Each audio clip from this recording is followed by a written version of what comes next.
اللهم صل وسلم على سيدنا محمد وعلى آله وسلم.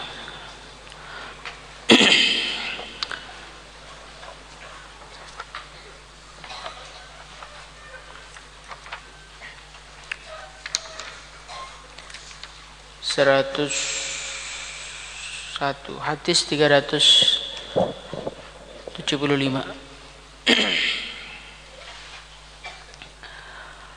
Bismillahirrahmanirrahim. وعن أنس رضي الله عنه عن النبي صلى الله عليه وسلم قال ثلاث tiga perkara man barang siapa kunna yang tiga perkara tersebut ada fihi di dalam dirinya wajada maka dia menemukan bihinna dengan tiga perkara tersebut halawatal imani manisnya iman. Jadi ada oleh baginda Nabi Muhammad sallallahu alaihi wasallam dijelaskan thalathun man kunna fihi wajada bihinna halawatal iman. Ada tiga perkara kalau perkara tersebut wujud di dalam diri seseorang maka dia akan menemukan manisnya iman. Jadi iman ini lahu ta'mun wa lahu ladzatun wa lahu halawah. Iman ini adalah satu perkara yang ada rasanya. Satu perkara yang ada nikmatnya. Satu perkara yang ada kelezatannya, satu perkara yang ada manisnya. Kalau seorang manusia dia ini telah berhasil merasakan manisnya iman, maka dia tidak akan tertarik dengan kelezatan-kelezatan selain iman. Maka jangan heran kalau melihat para sahabat radhiyallahu anhum. Mereka ini adalah manusia-manusia yang tidak doyan dengan dunia. Bahkan tingkatannya mereka itu sampai mentalak dunia dengan talak 3. Sebagaimana yang dikatakan oleh Sayyidina Ali radhiyallahu anhu. Beliau mengatakan ghurri ghairi qad talaqtuki thalatha. Wahai dunia, tipulah selain aku karena aku telah menceraikanmu dengan cerai 3. Jadi terkadangan di dalam diri kita ini merasa aneh, dunia enak kayak gini kok gak mau. Maka inilah jawabannya, wajada halawatal iman.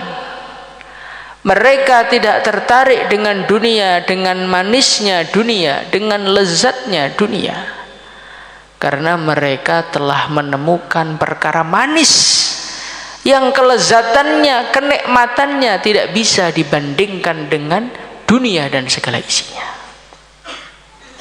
Apa itu halawatul iman, manisnya iman? Perkara itu nama boleh sama, tetapi rasanya berbeda.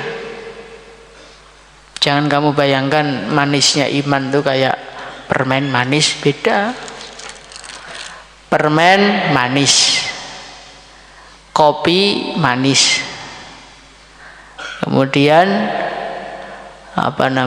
teh manis, kemudian manusia manis. Ini kan kata-katanya sama-sama manisnya kan? Tapi kan setiap dari apa yang berhubungan dengan kata-kata manis itu berbeda-beda. Manisnya permen beda dengan manisnya kopi. Manisnya kopi beda dengan manisnya teh. Manisnya manusia juga beda dengan manisnya kopi.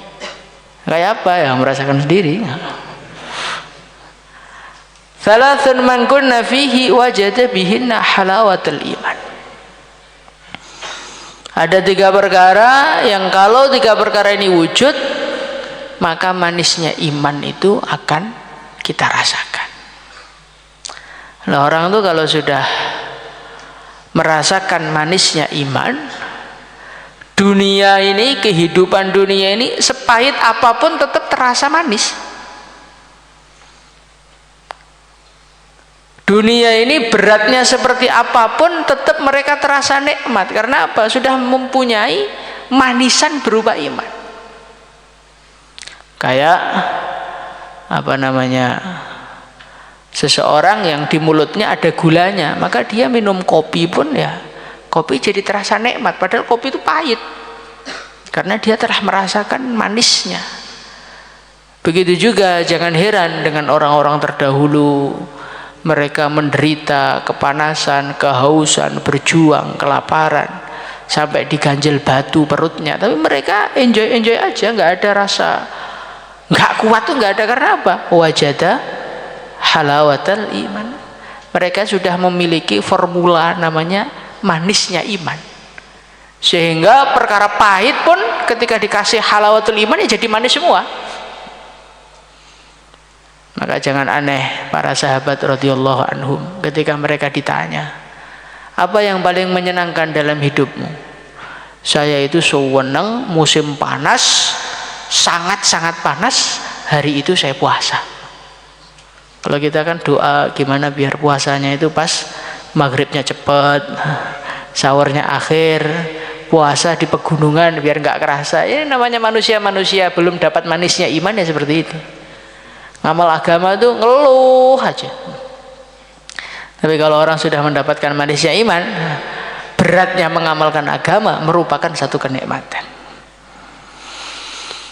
Apa 3 perkara itu? Ayyakunallahu wa rasuluhu ahabba ilaihi mimma siwahuma. Ayyakunallah, adanya Allah, wa rasuluhu, dan utusannya Allah, ahabba, lebih menyenangkan kepada dia, lebih ia cintai, ahabba, lebih menyenangkan, ilaihi, kepada dia, mimma, dari apa, siwahuma, yang selain Allah dan Rasulnya. Kuncinya orang itu bisa merasakan manisnya iman, yang pertama kali dia harus mencintai Allah, mencintai baginda Nabi Muhammad sallallahu alaihi wasallam melebihi segala sesuatu. Maka baru satu aja kita langsung tahu masalah kita ternyata di sini. Kita ini sudah beriman, sudah sholat, tapi kok rasanya hambar, wiritan hambar, akhirnya ayat khirzian tidur, dijaulahi, disemprot, tidur lagi, istighosah dekat speaker pun masih angkler.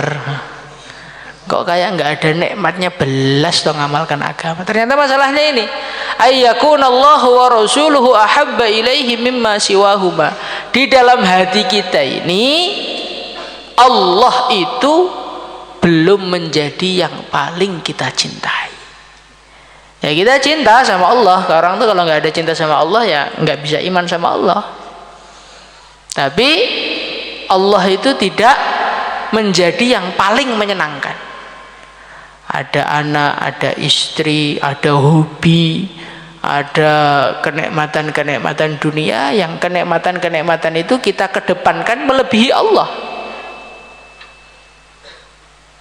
Buktinya kita sering meninggalkan perintah Allah demi memenuhi kebutuhan-kebutuhan kenikmatan dunia kita. Izin Pak nggak ngajar, kenapa?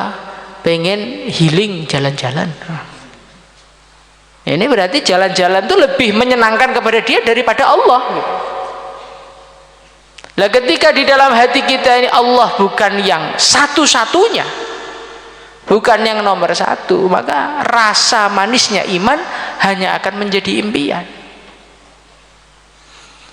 Maka kita ini belajar bagaimana Allah dan Rasulnya ini adalah zat yang paling kita cintai melebihi segalanya. Insyaallah ya. Ya bagaimana supaya kita ini bisa mencintai Allah dan Rasulnya melebihi segalanya? Banyak kalau kita baca di dalam kitabnya Al-Imam Al-Ghazali rahimahullahu ta'ala dalam kitab Ihya, asbabul hubbi, sebab-sebabnya cinta itu banyak. Di antara sebabnya cinta adalah ihsanuhu ilaik, karena kita ini dibaiki sama orang lain. Kita ini seneng sama orang tuh di antara sebabnya karena dibaiki sama orang lain. Tiap hari belikan panggang, tiap hari belikan mie ayam, tiap hari diajak ke koperasi. Maka walaupun orangnya bagaimanapun ya, lama-lama akan rada rasa cinta kepada dia. Itu sudah wataknya manusia begitu. Al-insan Abdul Ihsan. Manusia ini adalah hambanya diikram, hambanya dibaiki sama orang. Lah kalau kita ini merenung dengan sebenarnya, maka tidak ada yang berbuat baik kepada kita, yang murni ingin berbuat baik tanpa ingin kembalian apapun, hanya satu. Siapa dia? Yang ngasih makan, yang memuliakan, yang menghidupi, yang merawat tanpa ingin imbal balik sedikit pun kepada zatnya, hanya Allah. Selain Allah Subhanahu wa ta'ala itu, kalau buat baik sama kita, itu sebetulnya bukan buat baik. Itu sebetulnya dia menyerahkan sesuatu demi untuk mendapatkan yang lebih besar. Jadi kalau ada orang buat baik sama kita, sebetulnya kita ini di mata dia seperti ikan. Seperti apa? Kemudian dia itu ngasih duit, itu umpannya. Di balik umpan itu ada pancingnya.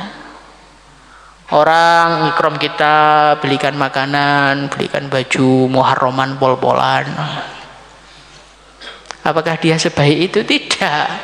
Dia itu mesti menginginkan imbal balik dari kita yang lebih besar daripada apa yang dia serahkan.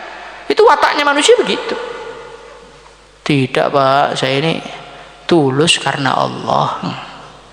Lah iya, tulus karena Allah kan berarti ingin mendapatkan imbal balik yang lebih besar dari siapa? Dari Allah. Itu tetap aja cari keuntungan. Yang berbuat baik tanpa cari keuntungan sedikit pun itu hanya Allah. Karena Allah tidak butuh dengan keuntungan dari manusia. Allah Subhanahu wa ta'ala tidak perlu dengan siapa saja. Maka kalau Allah berbuat baik, ya semata-mata ingin buat baik. Kalau manusia itu perlu dengan yang lain, perlu enak, perlu bahagia, perlu kenikmatan, perlu kemuliaan. Maka kalau dia memuliakan, dia menghormati, sebetulnya dia itu masih menginginkan imbal balik yang lebih besar. Andai kata dia tidak menginginkan imbal balik, tentu dia tidak akan melakukan hal itu. Yang berbuat baik, semata-mata berbuat baik tanpa ingin imbal balik, hanya satu, yaitu. Maka kalau kita melihat seperti itu, yang layak kita cintai juga hanya satu, yaitu. Terus syarat yang kedua, wa ayyuhibbal mar'a, dan dia mencintai seseorang, la yuhibbuhu illa lillah. Cintanya dia alasannya cuma satu, lillah, karena Allah. Nah, ini juga masalah lagi nih. Jadi ternyata selama ini kita ini belum bisa merasakan manisnya iman. Ternyata kita ini banyak mencintai manusia, tapi alasannya bukan karena Allah. Mencintai karena cantiknya, mencintai karena wajahnya, mencintai karena perilakunya, mencintai karena nasabnya, mencintai karena pokoknya tidak karena Allah. Lah orang kalau cinta kepada sesuatu karena zatnya, tidak karena Allah, ini cinta seperti ini adalah cinta yang palsu. Cinta yang tidak karena Allah ini adalah cinta yang berujung kepada perpisahan, cinta yang berujung kepada kekecewaan, cinta yang berujung kepada penyesalan. Maka jangan sekali-kali mencintai makhluk alasannya karena makhluk, tapi cintailah makhluk karena Allah. Insyaallah ya. Mencintai karena Allah itu maksudnya gimana? Mencintai seseorang karena di dalam diri orang tersebut ada perkara yang dicintai oleh Allah. Bawahnya kamu mencintai orang alim, kenapa kamu cinta sama dia? Karena di dalam dirinya ada warisannya baginda Nabi Muhammad SAW. Orang alim itu dicintai Allah, maka aku mencintai dia karena perintah Allah mencintai orang alim. Ini adalah cinta karena Allah. Mencintai seseorang karena di dalam hatinya ada sesuatu yang dicintai Allah. Apa itu? Akhlak yang baik, tutur kata yang lembut. Kenapa kamu cinta sama dia? Karena di dalam diri dia ada sesuatu yang dicintai Allah, yaitu akhlak yang baik. Kita cintai, maka ini namanya cinta karena Allah. Kamu cinta sama dia, kenapa? Karena di dalam dirinya ada perkara yang dicintai oleh Allah. Suka zikir, dan Allah senang sama orang zikir. Saya cinta dia karena di dalam dirinya ada perkara yang dicintai oleh Allah. Inilah namanya cinta karena Allah. Saya cinta sama dia karena di dalam dirinya ada sifat semangat berjuang di jalan Allah. Pantang mundur, pantang loyo, pantang lemah, dan pantang menyerah kepada musuh. Dan ini dicintai oleh Allah. Saya cinta kepada dia karena di dalam dirinya ada perkara yang dicintai oleh. Inilah namanya cinta karena Allah. Kita belajar seperti itu, insyaallah ya. Cintailah manusia bukan karena zatnya, tapi cintailah manusia karena di dalam dirinya ada perkara yang dicintai oleh Allah. Saya cinta sama dia, kenapa? Di dalam dirinya ada iman, dan iman itu dicintai oleh Allah. Maka setiap siapapun dari negeri manapun, mukanya bentuknya bagaimanapun, akhlaknya sejelek apapun, ada iman di dalam hatinya. Iman kepada Nabi, iman kepada Rasul, iman kepada hari akhir, iman kepada qada qadar, iman kepada Allah, malaikat dan Rasulnya. Wes, bismillah, ini adalah orang yang dicintai Allah. Saya pun cinta kepada dia karena Allah. Bagaimana, insyaallah ya. Lah, cinta karena Allah dengan cinta tidak karena Allah itu ada tandanya. Di dalam syarahnya Hayatus Sahabah itu, di apa namanya, takliknya Hayatus Sahabah itu dijelaskan tandanya orang itu cinta karena Allah adalah cintanya tidak bertambah karena tambahnya kebaikan dia kepadamu, dan cintamu tidak berkurang karena dia melakukan perkara yang tidak kau sukai. Kamu senang sama gurumu, habis itu gurumu nempelin kamu. Wah, malas pak.